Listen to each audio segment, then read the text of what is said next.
Então vamos para o nosso estudo de número 88, no Evangelho de Mateus, estudo no capítulo 20, versículo 1 ao versículo 16. Mateus 20, 1 a 16.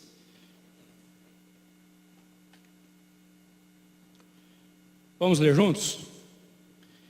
Porque o reino dos céus é semelhante a um dono de casa que saiu de madrugada para assalariar trabalhadores para a sua vinha. E tendo ajustado com os trabalhadores a 1 denário por dia, mandou-os para a vinha. Saindo pela 3ª hora, viu na praça outros que estavam desocupados, e disse-lhes: Ide vós também para a vinha, e vos darei o que for justo. Eles foram. Tendo saído outra vez, por perto da hora 6ª e da 9ª, procedeu da mesma forma. E saindo por volta da hora 10ª, encontrou outros que estavam desocupados e perguntou-lhes: Por que estivestes aqui desocupados o dia todo? Responderam-lhe: Porque ninguém nos contratou. Então lhes disse ele: Ide também vós para a vinha. Ao cair da tarde, disse o senhor da vinha ao seu administrador: Chama os trabalhadores e paga-lhes o salário, começando pelos últimos, indo até os primeiros. Vindo-os da hora 10ª, recebeu cada um deles 1 denário. Ao chegarem os primeiros, pensaram que receberiam mais. Porém, também estes receberam 1 denário cada um. Mas tendo recebido, murmuravam contra o dono da casa, dizendo: Estes últimos trabalhadores, apenas 1 hora. Contudo, os igualaste a nós, que suportamos a fadiga e o calor do dia. Mas o proprietário, respondendo, disse a um deles: Amigo, não te faço injustiça. Não combinastes comigo 1 denário? Toma o que é teu e vai-te, pois quero dar a este o último, tanto quanto a ti. Porventura, não me é lícito fazer o que quero do que é meu? Ou são maus os teus olhos, porque eu sou bom? Assim, os últimos serão primeiros, e os primeiros últimos, porque muitos são chamados e poucos escolhidos.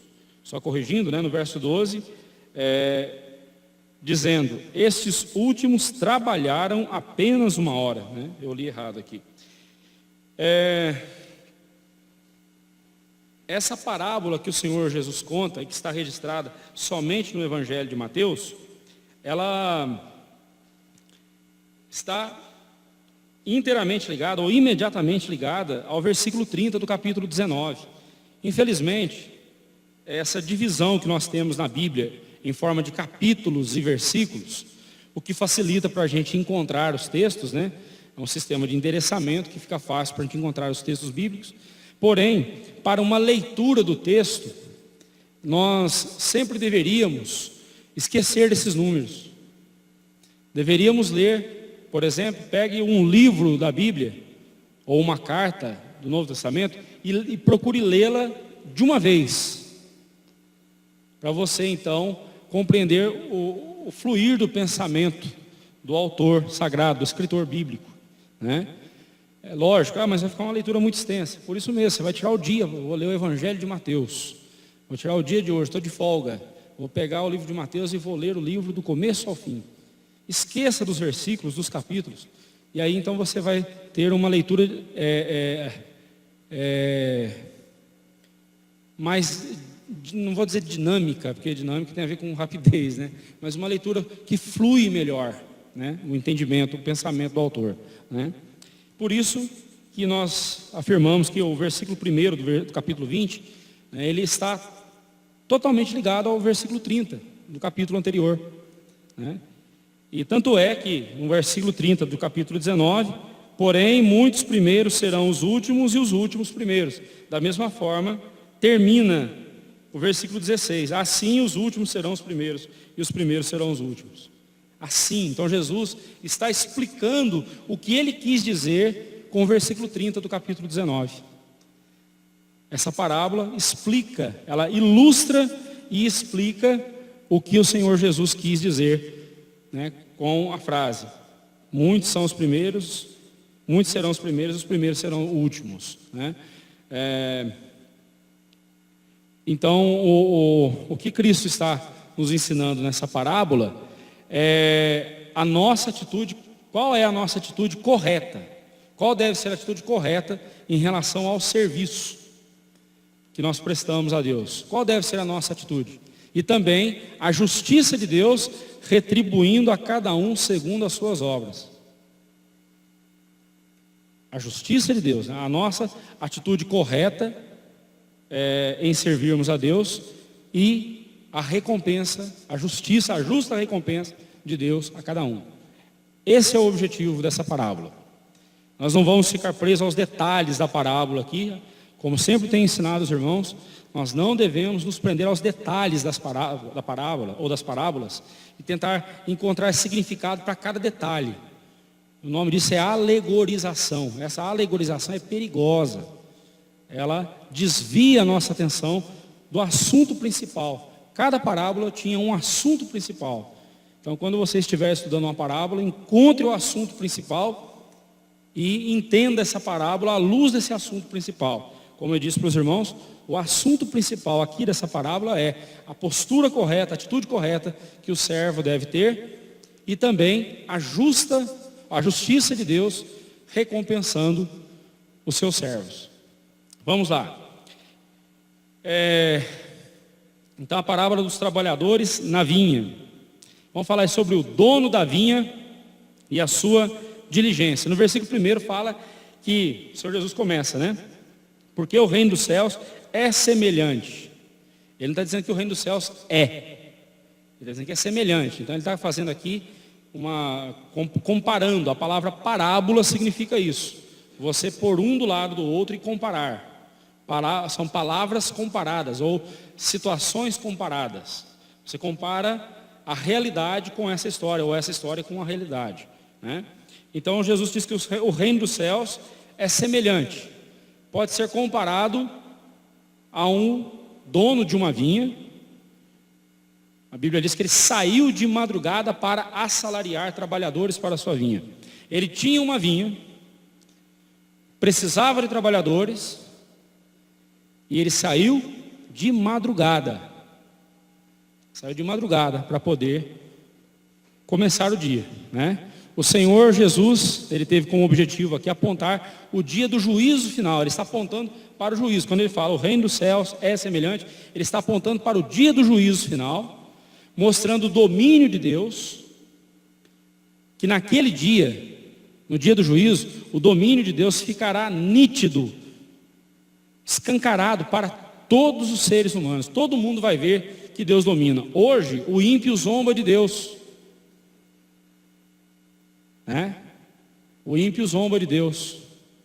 A gente vê o tempo todo as pessoas dizendo: não, você não tem que ficar esperando Deus dar as coisas para você, não. Você tem que correr atrás, você tem que correr atrás, é você que faz. O seu destino é você que faz. Oi? Não sou comunista não, viu, irmão? Não estou defendendo os comunistas não, mas capitalistas fazem a mesma coisa, né? A bem na verdade é o pecador que faz isso. Ele zomba de Deus, né? Eu sou o Senhor da minha vida, né? Né? Sim. Eu não queria falar o nome dele aqui porque eu não quero dar propaganda para aquele sujeitinho, né? Não quero fazer divulgação.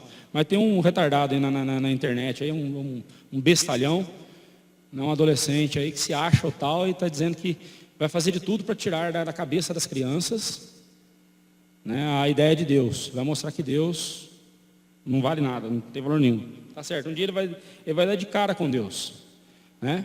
Então, mas aí que tá. Vamos voltar ao assunto aqui. O ser humano vive zombando de Deus, mas um dia ele vai se deparar com o juízo de Deus. Não tem como escapar disso. Não tem como escapar disso, né?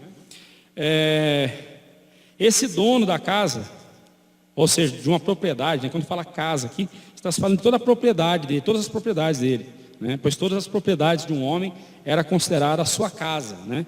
A Bíblia diz, o Senhor Jesus diz que ele saiu de madrugada para ter tempo hábil para contratar trabalhadores para trabalhar para ele desde cedo.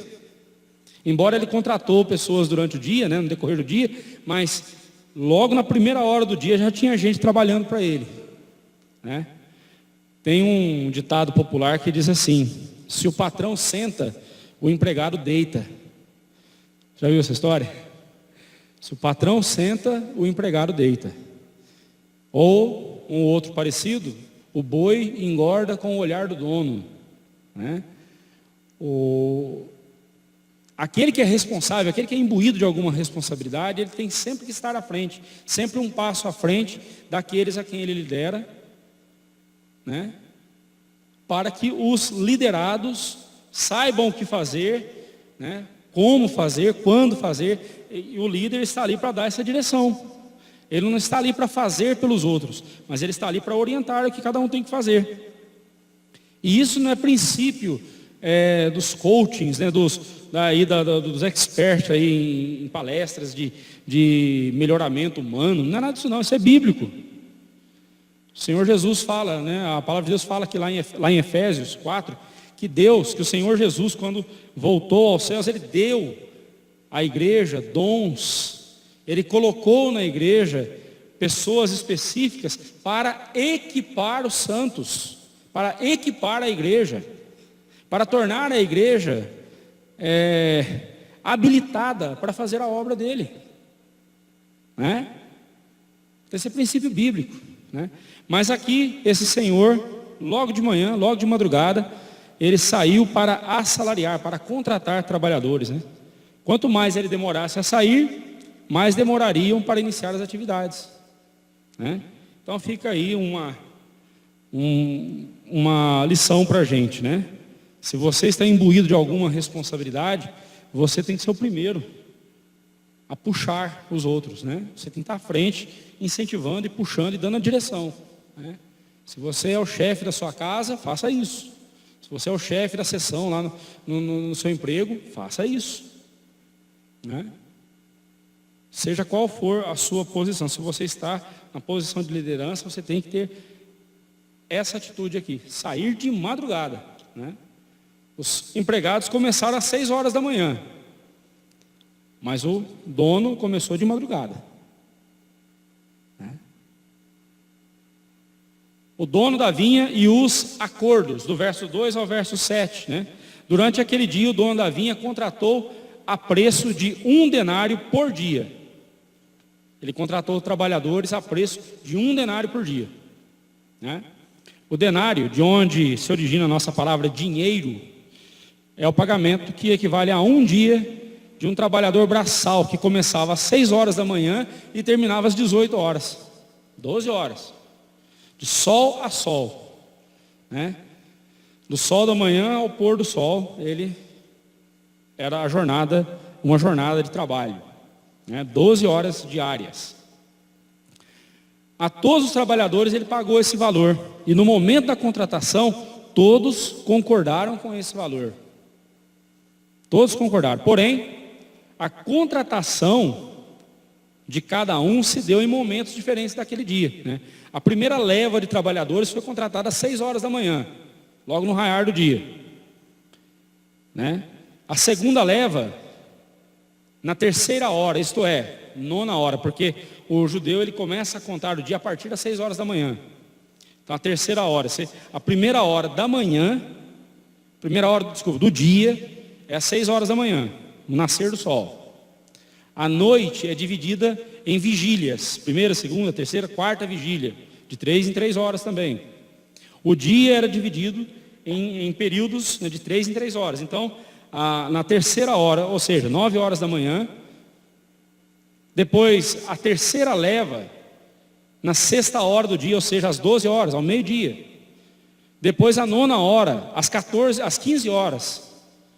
Né, a 9ª hora, exatamente a hora que o Senhor Jesus morreu, né, na 9ª hora, às 15 horas. E já no entardecer, na hora 1/10, ou seja, 17 horas, 5 horas da tarde. Faltando 1 hora para encerrar o expediente, ele contratou a última leva de trabalhadores. Essa é a diferença entre eles. Todos eles eram trabalhadores que estavam esperando ser contratados, né? Você pode ver que o Senhor, ele chegou para aqueles que estavam lá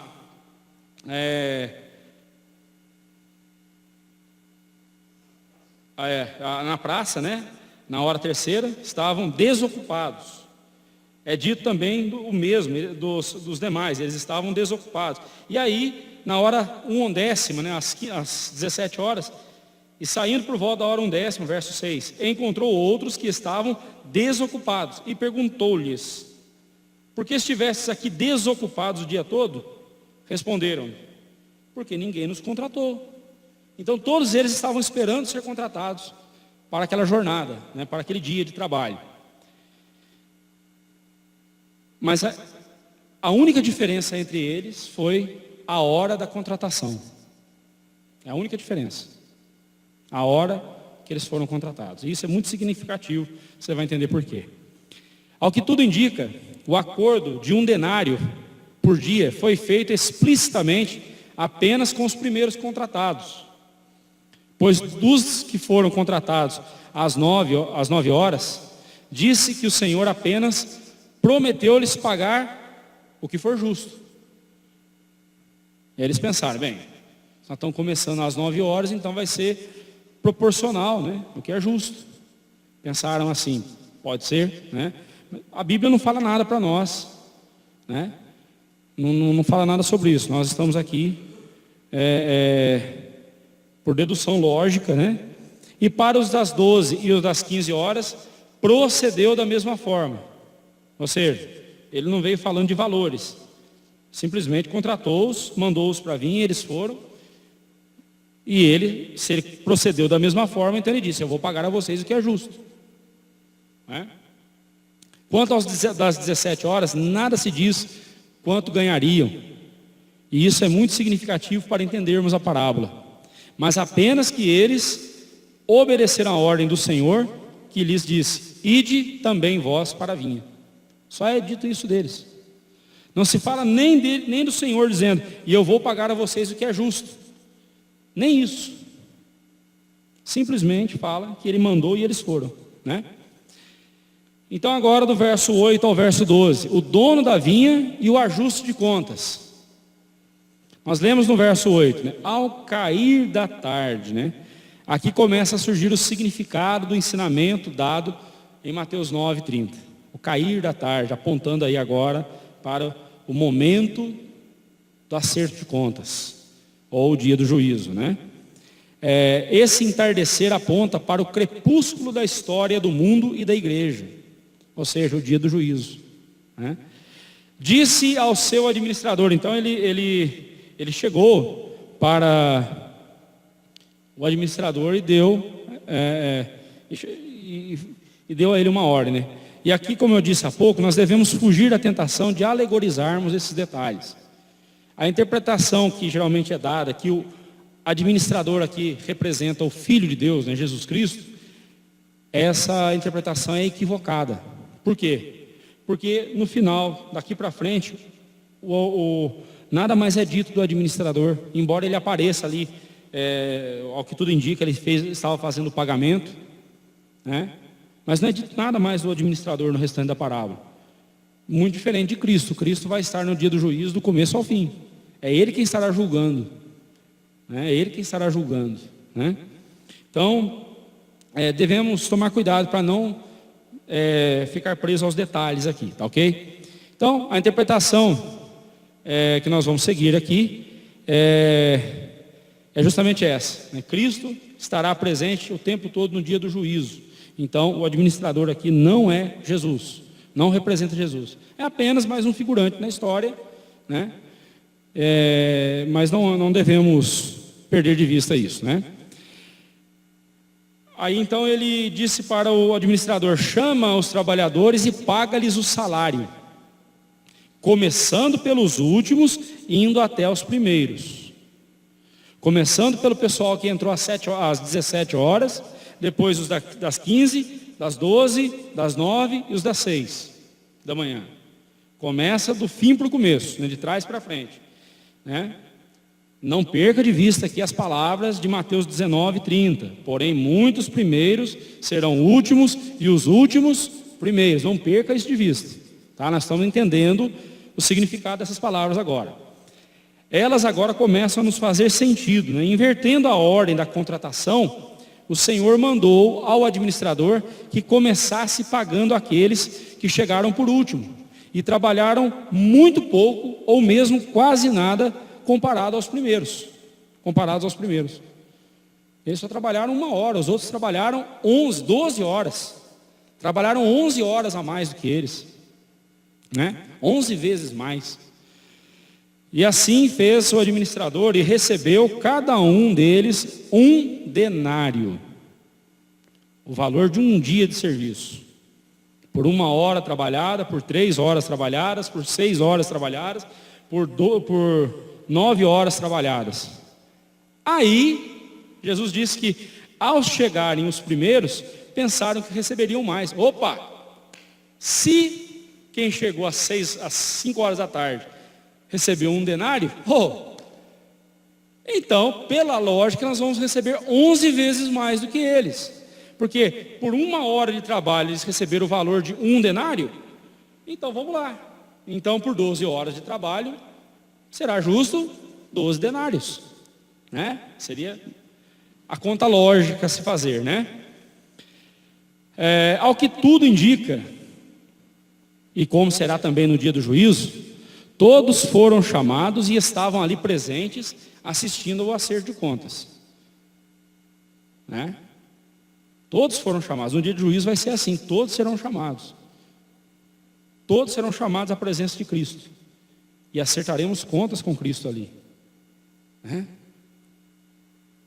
Os que trabalharam o dia todo, das 6 horas às 18, conforme viam aqueles que trabalharam menos do que eles, recebendo 1 denário, e logo pensaram, opa, receberemos mais, né? Esse é o conceito humano de justiça. Dar o valor exato e correspondente. Volte de novo a sua atenção para o versículo 4. E vos darei o que for justo. Eu sei que eu já teci alguns comentários aqui que já deram uma direção para você no seu pensamento. Mas quando você escuta alguém falando isso, eu vou dar a você o que for justo. O que você pensa?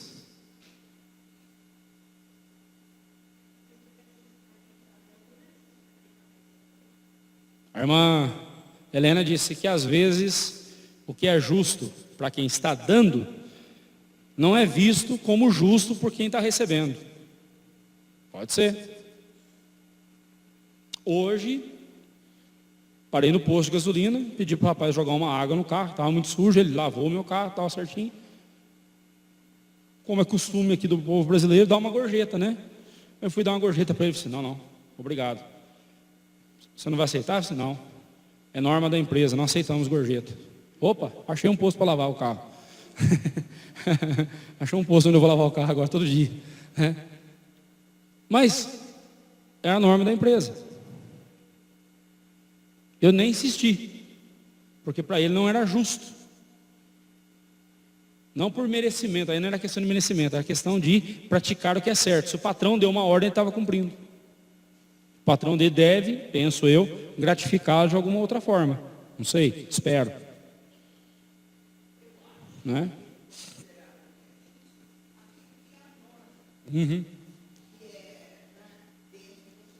Aí, a irmã Miriam entende que eu te darei o que for justo, é aquilo que está dentro da norma estabelecida pela sociedade. Tá? Tudo isso está certo. Mas o conceito de justiça de Deus sempre nos surpreende. Sempre vai além do que a gente pode imaginar. E é esse o conceito de justiça que nós, crentes, devemos praticar. Vamos lá. Vamos entender isso melhor. Vamos lá. Nada é dito daqueles que trabalharam a partir das 9, 12 e 15 horas. É possível que tenham ficado satisfeitos, afinal de contas, para quem estava sem trabalho, foi contratado depois do começo normal do expediente, e ganhou o valor de um dia inteiro, então, não tem problema, estou bem. Os únicos que reclamaram foram os que ganharam, os que trabalharam desde as 6 horas, desde o dia todo, né? É possível que eles tenham ficado satisfeitos, afinal, por um dia de trabalho que aparentemente estava perdido, por não ter trabalho. De repente surge uma oportunidade boa, tão boa, nada há do que reclamar, né? Já está no lucro, né? Eles não reclamaram. Mas dos que estavam desde as 6 horas da manhã trabalhando, é dito que, porém, também esses receberam 1 denário. Versículo 10, parte B. E justamente por isso, a Bíblia diz no verso 11 e 12, tendo-o recebido, murmuravam contra o dono da casa, dizendo, estes últimos trabalharam apenas 1 hora, contudo nos igualaste a nós, que suportamos a fadiga e o calor do dia. Estavam indignados por ver que aqueles que trabalharam somente 1 hora, e ainda assim, já no final do dia, com o sol bem mais fraco, receberem menos calor que eles, né? Receberem o mesmo calor que eles, que trabalharam o dia todo, suportando a fadiga do dia, do sol, do vento e da fome. Eles receberam a mesma coisa, o mesmo salário, e sofreram muito menos do que eles, né?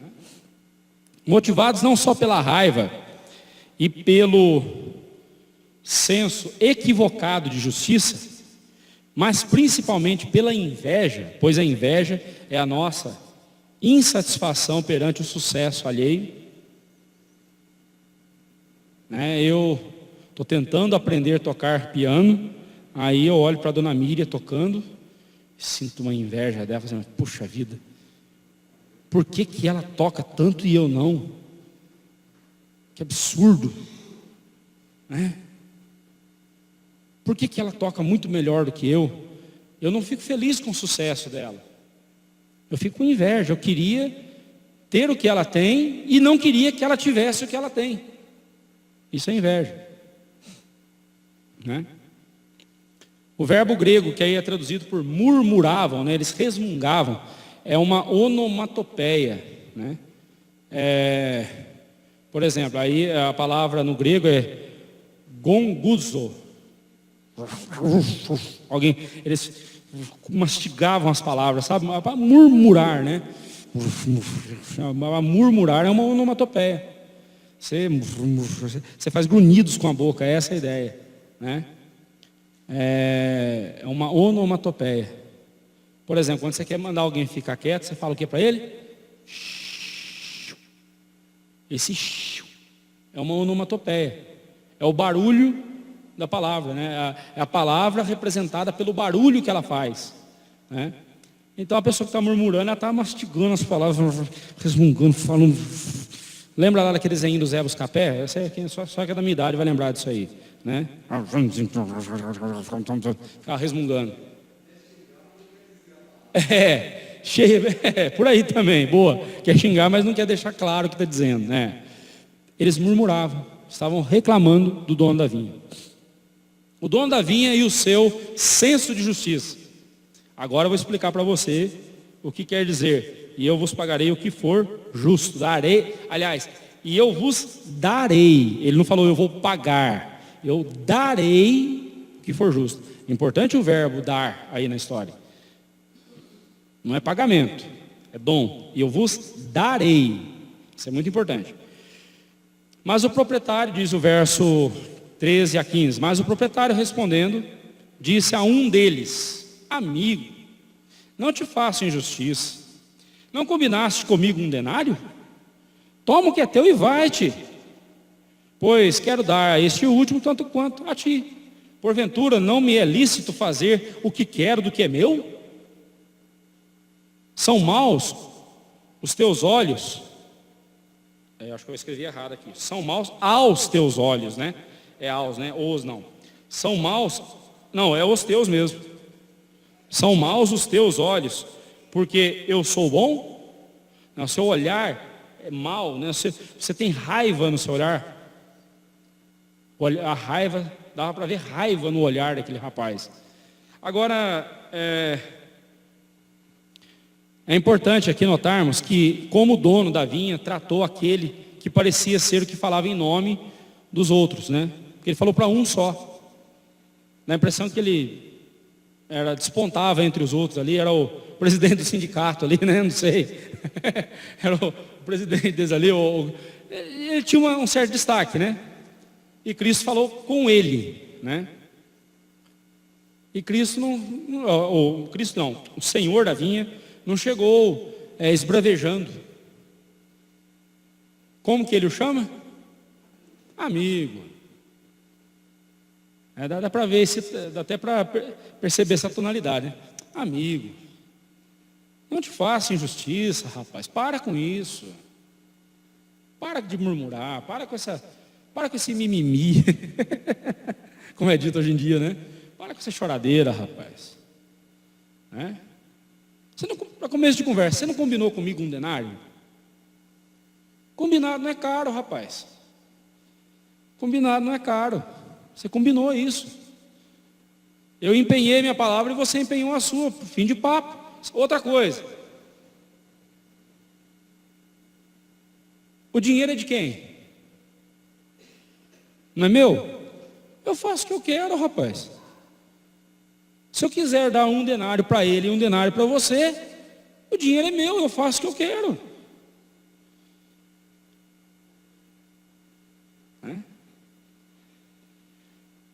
Porém, não deixou de repreendê-lo, né? Não é porque ele tratou com uma certa paciência aquele rapaz, que o Senhor não o repreendeu.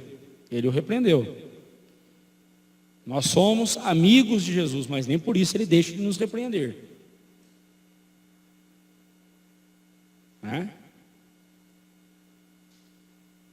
Ele acusou o Senhor de ser injusto. Olha lá o verso 13. O trabalhador o acusou de ser injusto. Mas o combinado não é caro. E o combinado com cada um foi: pagarei tanto por tanto tempo e por tal trabalho. Ele combinou com cada um. Ele combinou com cada um. E cada um aceitou. Se eles no começo tivessem falado: não, peraí, desde as 6 horas da manhã, um denário só, não dá para ser 1,5 pelo menos, não, ou pelo menos 2, ou pelo menos 3. Não, tá, vou pensar no seu caso, eu vou dar 3 denários então. Ótimo.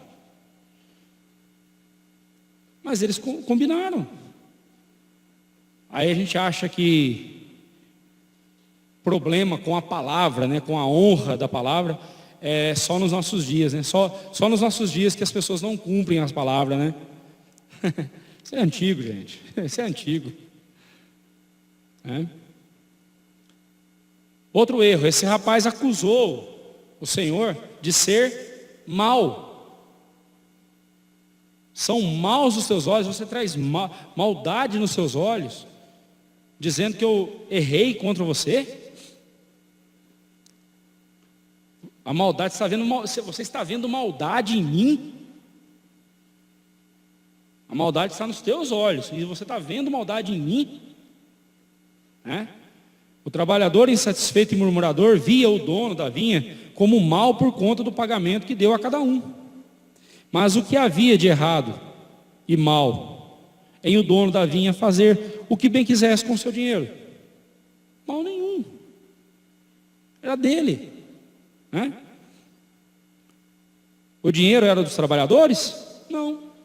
Se estes tivessem recebido valor diferente para menos do que havia sido combinado, então a reclamação estaria correta. Se ele tivesse pago meio denário para aquele que trabalhou o dia inteiro, aí ele estaria correto na reclamação dele, porque não foi isso combinado. Combinado foi 1 denário, né? Mas receber exatamente aquilo que foi prometido, né? No verso 16 nós encontramos o propósito da parábola. Assim os últimos serão os primeiros, e os primeiros serão os últimos, porque muitos são chamados e poucos escolhidos. Bem, essas palavras que aparecem entre colchetes, Eu não comentei elas aqui, né? Elas aparecem nos manuscritos, nas cópias do Novo Testamento, que João Ferreira de Almeida não utilizou para traduzir o Novo Testamento do grego para a língua portuguesa. Ele usou um outro grupo de textos, que eram cópias do Novo Testamento, mas havia outro grupo de textos bíblicos, de cópias do texto do Novo Testamento, que é exatamente iguais, só que trazia uma outra fala a mais, como por exemplo essa frase. Então, a Sociedade Bíblica achou por melhor, por questão de honestidade, dizer o seguinte: olha, o texto que o João Ferreira de Almeida usou foi esse aqui, e esse que está entre parênteses, tem numa outra cópia do texto grego, do texto bíblico. Então, se você encontrar essa cópia por aí, mas tem essa frase que na minha Bíblia não tem, é por causa disso, porque ele usou outra cópia para fazer a tradução, né? Mas veja bem, não altera o significado do texto, não muda o sentido do texto aqui, né? Antes, reafirma uma verdade. De fato, no dia da volta de Cristo, nós veremos que muitos foram chamados, mas poucos são os escolhidos de Deus, né?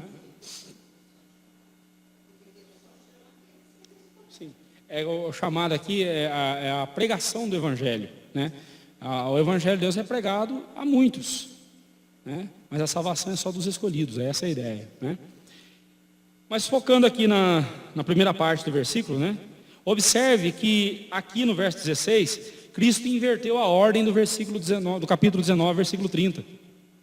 Cristo coloca aqui assim: os últimos serão os primeiros e os primeiros serão os últimos. Olha lá no 19, 30. Muitos primeiros serão os últimos e últimos primeiros. Ele inverteu, né? Vamos lá. Invertendo aí a ordem do verso de Mateus 19, 30, Cristo nos mostra que não devemos querer estar entre os primeiros aqui, porque esses serão os últimos. Veja bem, Cristo não está falando aqui que os primeiros aqui nesse mundo serão condenados lá no dia do juízo, não é isso não, ele está falando de salvos. Mas é interessante o seguinte, lembra no começo aqui do estudo, quando eu falei que o propósito dessa parábola é mostrar-nos qual deve ser a atitude correta, qual é a atitude correta do nosso serviço. Você, salvo em Cristo Jesus, servo de Deus, não tenho dúvida disso, mas se você estiver fazendo as coisas de Deus, ainda que seja para Deus, mas você estiver esperando o reconhecimento dos homens, tome cuidado, porque isso é tão sutil, que isso vai começando aos poucos no seu coração. Daqui a pouco, quando você menos perceber, você estará fazendo as coisas certas, que glorificam a Deus, mas o seu objetivo é ser aplaudido pelos homens, é ser reconhecido pelos homens. Você não vai perder a sua salvação por causa disso. Aliás, pecado algum nos faz perder a salvação. A blasfêmia contra o Espírito Santo é pecado que crente, salvo, eleito, não comete. Salvo, eleito, não comete esse pecado. A blasfêmia contra o Espírito Santo. Então, fique tranquilo, você não vai para o inferno. Ainda que você deixe de fazer as coisas para a glória de Deus, e fazendo as coisas de Deus, você acaba querendo puxar para si a glória, Deus não vai mandar você para o inferno por causa disso. Mas você vai ser o último naquele dia. Você vai ficar no último lugar na fila. Como é que é isso, eu não sei. Só sei que você vai ser preterido. Outros passarão à sua frente. Se você faz as coisas para a glória de Deus, bem, Deus me colocou como pastor dessa igreja. Só um minuto, irmão. Como pastor dessa igreja. Eu quero fazer as coisas para a glória de Deus. Eu não quero fazer para deixar o meu nome aqui. Eu não quero o meu nome numa placa, o meu rosto num busto. Nada disso. Eu quero fazer as coisas para a glória de Deus. Eu quero que Deus seja glorificado. Eu quero que Deus seja exaltado. Porque eu entendo que Deus me colocou como pastor na igreja dele para isso. Ok.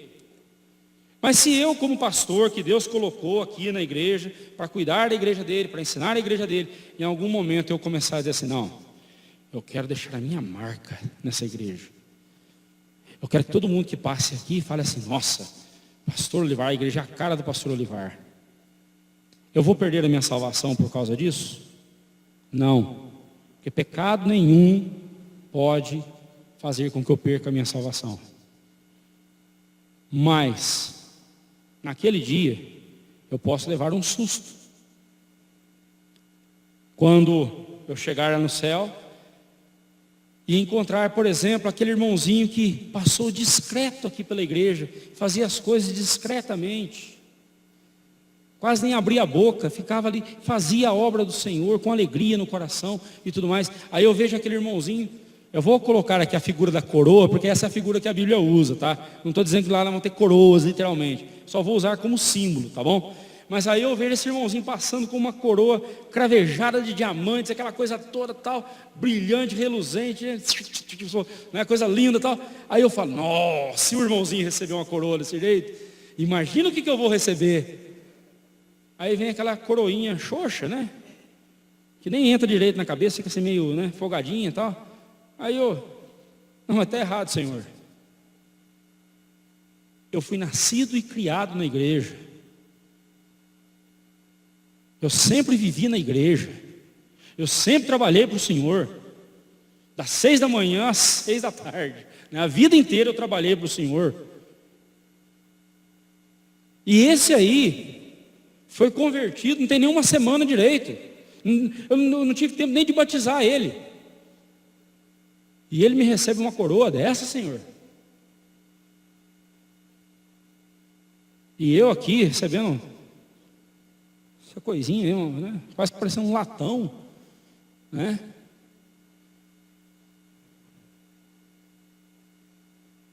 É isso que Jesus está dizendo aqui, olha. Você não vai para o inferno por causa disso, mas entenda. Há diferença de galardão. E o crente, ele deve querer tudo para a glória de Deus, ele deve fazer tudo para a glória de Deus, ele deve fazer tudo para honrar ao Senhor, o foco dele deve ser Deus. E a gente o tempo todo tem que tomar cuidado com essa conversa, dizer assim, não pastor, não tem problema, pode ser uma coroa feita de latão, mas o importante é eu estar lá. Pode ser, é claro, Cristo falou que todos nós estaremos diante dele lá nos céus. Mas nós devemos querer, não só um galardão maior, mas no querer um galardão maior, que de fato nós queiramos glorificar Deus ainda mais.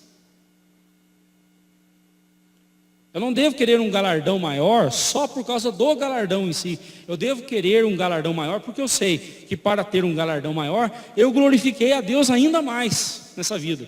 E esse deve ser o meu objetivo, glorificar Deus cada vez mais. A bem da verdade, a gente não deveria se preocupar com o galardão.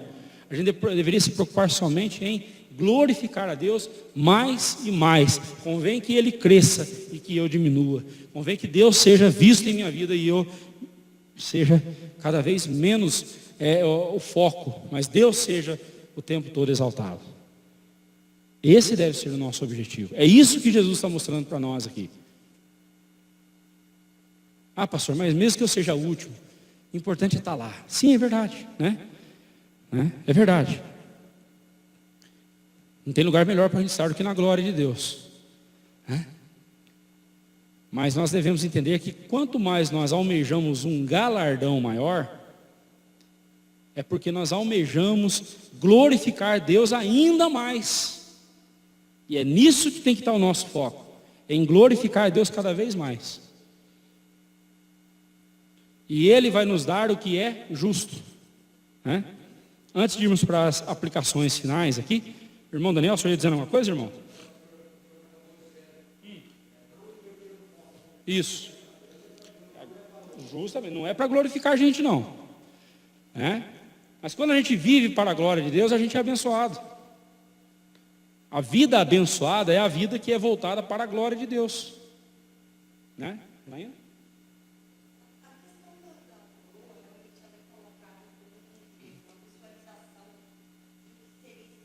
Uhum.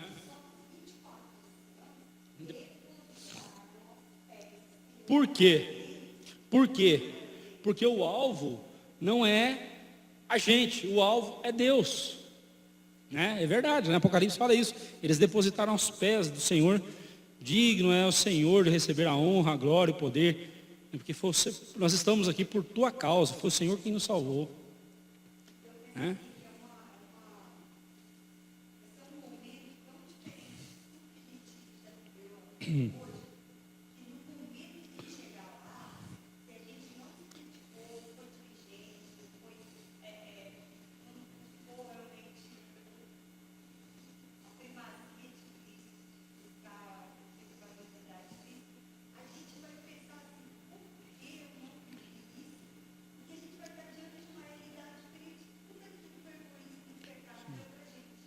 O que nós precisamos focar aqui nessa parábola é isso. Eu devo almejar um galardão maior, não por causa do galardão, mas porque para se ter um galardão maior, eu tenho que glorificar a Deus mais e mais. Então, quanto mais eu glorifico a Deus, maior é o meu galardão. Mas o objetivo não é o galardão, ainda que nós não desprezemos isso. O objetivo é Deus, é a glória de Deus. Deixa eu tentar colocar isso de uma maneira mais prática. Eu quero ficar milionário, o que eu tenho que fazer?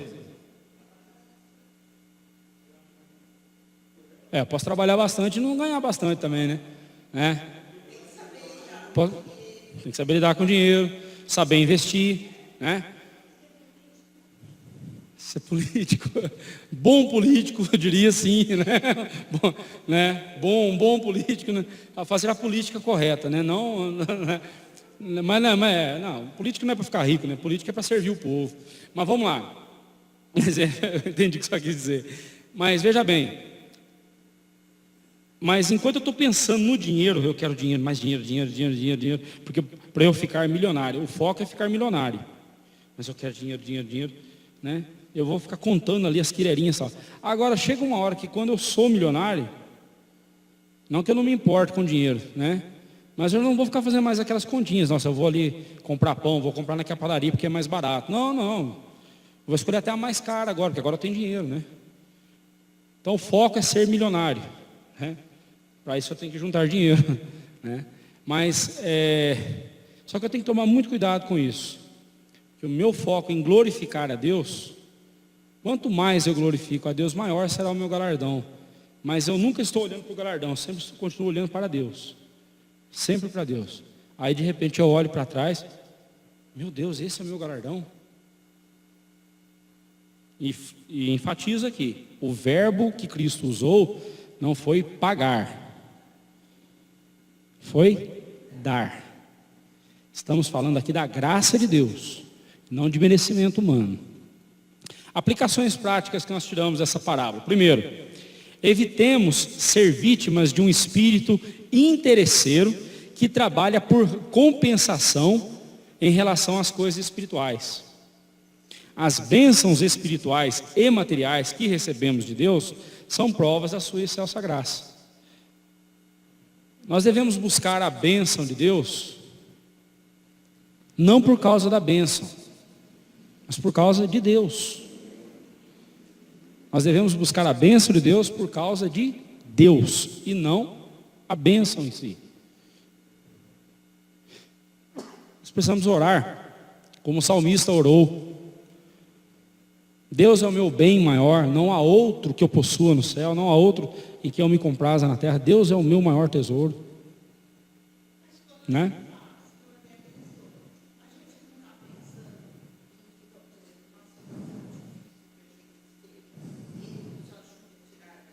Sim. Mas veja bem, o foco em buscar a Deus não é para eu sair de uma situação, ainda que eu queira sair dessa situação, mas o foco deve ser: Senhor, o que o Senhor quer que eu aprenda nessa situação aqui que eu estou vivendo?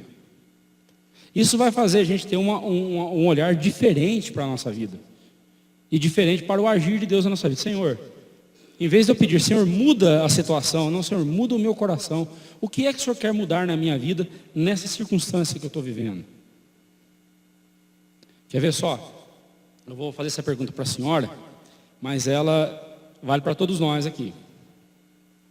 Como a senhora fez a pergunta, então eu vou, né? A senhora consegue pôr uma porcentagem de quantas orações Deus respondeu para a senhora do jeito que a senhora pediu? Mas seria mais ou menos aí uns 70%. Acho que menos, né?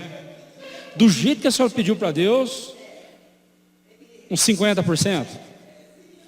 Então, menos, né? Eu, nas minhas contas, eu acho que não passa de 10%, 5% talvez.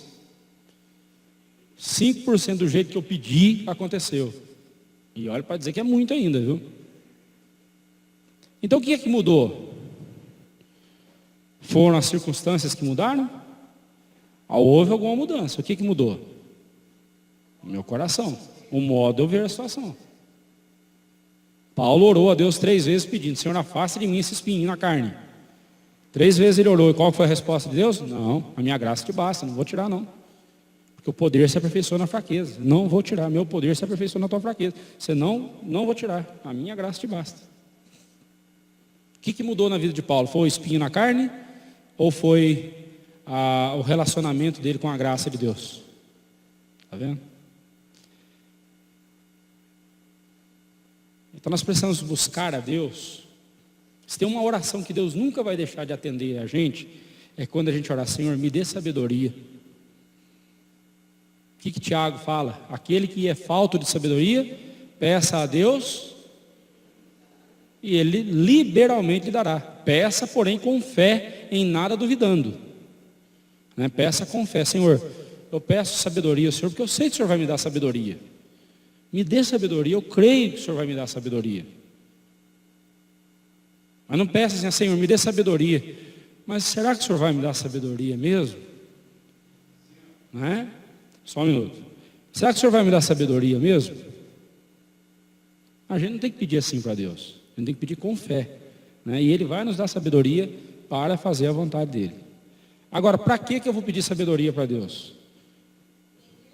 Para entender a vontade dEle.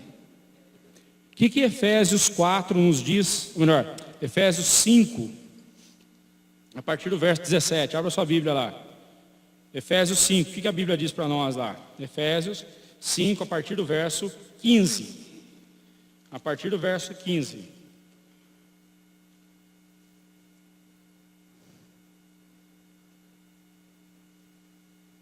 Preste atenção no verso 5, verso 15, 16, e preste atenção no 17.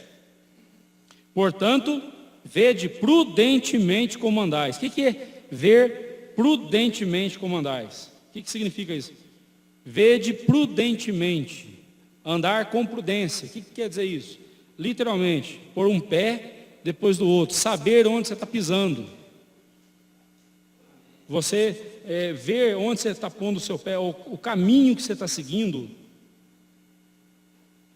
Você testar, né? Testar para ver onde você está pisando, se é firme, se é movediço, se é perigoso, né?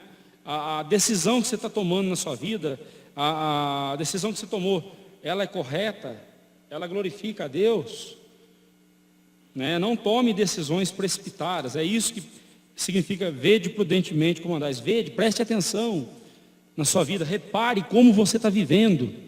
É isso que Paulo está dizendo. Repare na forma como você está vivendo. Ande com prudência, não como necios, né, como loucos, e sim como sábios, remindo o tempo, porque os dias são maus, né? Aproveitando cada oportunidade do dia, porque os dias são maus. Se tem uma coisa que é fácil da gente perder, é o tempo, né? A gente perde tempo à toa, perde tempo com coisas, com conversas à toa, perdemos tempo com passatempos, né? Até o próprio nome vai dizer passatempo. Não, o nome daquele devia ser perde tempo, não passatempo, né? Perde tempo. E em se tratando de tempo, a gente só tem o presente, a gente não tem nem o futuro. A gente só tem o presente, o passado já foi. A gente só tem o agora, que vai nos ajudar a construir o futuro ou a construir algo ruim para o futuro, né? E aí Paulo continua: por esta razão, não vos torneis insensatos, mas procurai compreender a vontade de Deus. O que é um insensato? Alguém que não tem senso, né? Não tem senso de ridículo, não tem senso de vergonha, não tem senso ele não sente nada, ele tanto faz. Passar vergonha como não está nem aí, né? Senhor, por favor, silêncio. Então nós temos que entender, que ser insensato significa justamente a gente não ter a sensibilidade, né, de entender as coisas. Aí Paulo fala: não sejais insensatos. Mas como é que eu não sou insensato? O que eu tenho que fazer? Procurar compreender qual a vontade de Deus. Procurar entender a vontade de Deus naquela circunstância que eu estou vivendo, né? Eu tenho que procurar compreender a vontade de Deus para a minha vida naquele momento. Estou passando por uma luta, uma dificuldade na minha vida. Peraí, por que eu estou passando por isso? Bem, eu tenho culpa disso? Não tive. Eu estava na rua, fui atropelado, não foi culpa minha, foi porque o cara estava bêbado e passou em cima de mim. E agora estou aqui no hospital todo arrebentado. Não foi minha culpa. Eu estava na faixa de pedestre, atravessando a faixa de pedestre, aí veio um bêbado no carro e bateu em mim. E aí? Eu pedi isso para Deus? Não. Eu tenho culpa disso? Não tenho. Como é que então por que eu estou passando por isso? Deus permitiu eu passar por isso. Então por que Deus está permitindo eu passar por isso? O que Deus quer me ensinar com isso? O que Deus quer fazer na minha vida através dessa circunstância? A massa, a farinha de trigo para virar pão, ela tem que passar por uma circunstância. Qual é a circunstância que ela tem que passar? O quê? Mas para acontecer a fermentação tem que fazer o quê? O processo todo: amassar, fermentar, assar. Aí ela vira pão. Da mesma forma o crente. Você quer ser um instrumento nas mãos de Deus, quer ser útil nas mãos de Deus? Agora é importante a gente observar que Deus, vamos pegar esse caso do rapaz que foi atropelado, aí injustamente, você foi atropelado injustamente, está lá no hospital. Então depois que eu passar por tudo isso aqui, eu vou sair um crente melhor, um instrumento mais afiado e mais preparado para servir a Deus. É assim que a gente pensa, né? Por que a gente não pensa que aquela circunstância já é uma oportunidade de glorificar a Deus? A gente não pensa nisso. Ali na cama, naquela situação todo quebrado, todo cheio de gesso, já é uma oportunidade de eu mostrar Deus na minha vida e glorificar a Deus. Hoje eu levei uma serva de Deus que conheci ela hoje também. Uma senhora, uma jovem senhora, acho que não tinha mais do que 45, 50 anos no máximo. E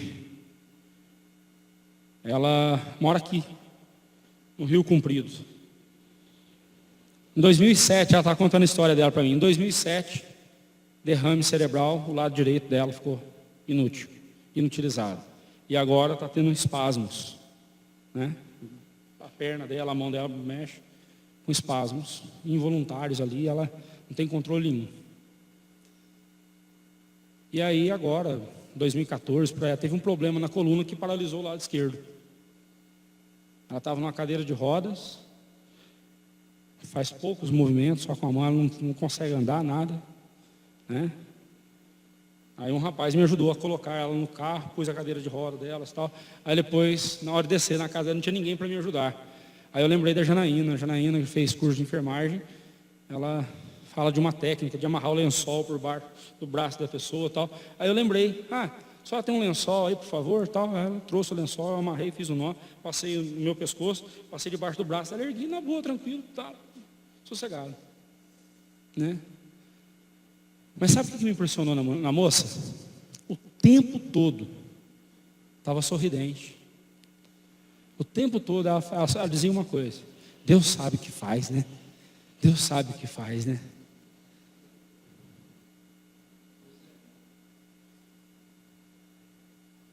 E muitas vezes a gente reclama, andando, tendo saúde, a gente reclama da situação.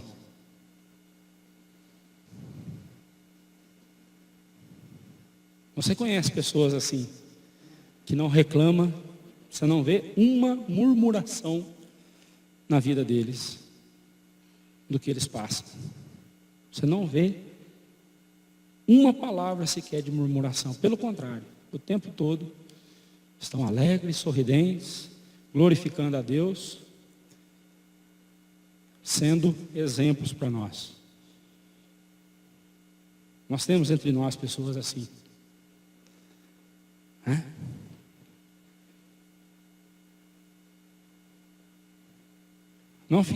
Não sejamos vítimas desse espírito interesseiro. Também não deixemos de reconhecer a soberania de Deus e o seu direito de fazer o que bem quiser com tudo que a Ele pertence.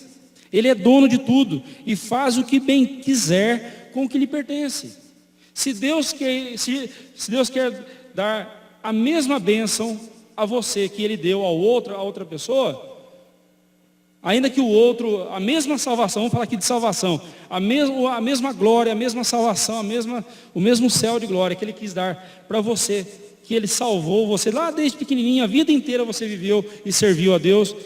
Ele quis dar também a mesma salvação para aquela pessoa que veio no último instante da vida dele.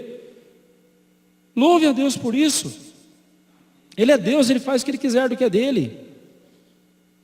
Ele faz o que bem quiser do que é dele.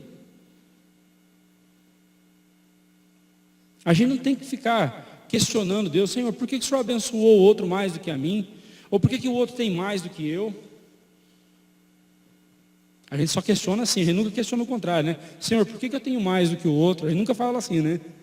A gente só questiona o outro. No fundo, a gente critica os comunistas, mas a gente age igual a eles, né? Eu tenho uma bronca de comunismo, de socialismo, porque o comunismo e o socialismo, ainda que sejam vertentes um pouco diferentes, mas eles partem do mesmo princípio. Até hoje eu nunca vi um socialista dizendo o seguinte: eu tenho bastante, eu vou repartir com você. É sempre o contrário, você tem a mais, então vamos repartir o que é seu. Quer repartir dos outros, o dele ele não reparte.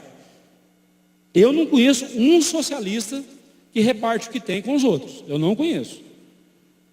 Eu só conheci até hoje socialistas e comunistas que querem que os outros repartam o que ele tem, com ele que já tem, né? Então, mas no fundo, muitas vezes a gente acaba agindo como os comunistas. A gente reclama de Deus: Senhor, por que o outro tem e eu não tenho? Quantas vezes nós já oramos a Deus dizendo: Senhor, eu tenho mais do que o fulano, aquele irmão está passando necessidade, então, né? Eu vou compartilhar com ele. Aliás, a gente nem faz essa oração, né? Quando a gente percebe isso, a gente vai e ajuda, né? Terceiro e último aí: mantenhamos-nos longe da inveja e da insatisfação. Em vez disso, fiquemos felizes por vermos nossos irmãos serem agraciados e abençoados por Deus. É importante observarmos que o desejo pecaminoso de ser maior do que os irmãos é gêmeo do pecado da inveja. Lembra lá no capítulo 19, ou no começo do capítulo 19, a discussão toda, quem era o maior? Jesus pega a criança e fala: se vocês não forem como esse aqui, né, no capítulo 18, depois ele começa o capítulo 18, 19, Nós vimos isso, os discípulos estavam questionando quem era o maior. O irmão gêmeo desse desejo pecaminoso de querer ser maior do que o outro, o irmão gêmeo é a inveja. A inveja é a irmã gêmea do desejo de ser maior do que o outro, da arrogância, né? Cuidado. Para nossa reflexão aí, o reino de Deus, no reino de Deus, não importa chegarmos em primeiro lugar. O que importa é chegar lá, pois a graça de Deus conduz ao mesmo céu de glória a todos os seus escolhidos. O importante é que nós vamos chegar lá. Mas deve haver no nosso coração o desejo de glorificar a Deus. Deve haver em nosso coração o desejo de glorificarmos Deus cada vez mais. O resultado disso será um galardão maior também. Será um galardão maior também. Mas o objetivo é glorificar a Deus cada vez mais. Que Deus assim nos abençoe. Que Deus assim nos instrua sempre em sua palavra e vivamos para a glória dele. Amém.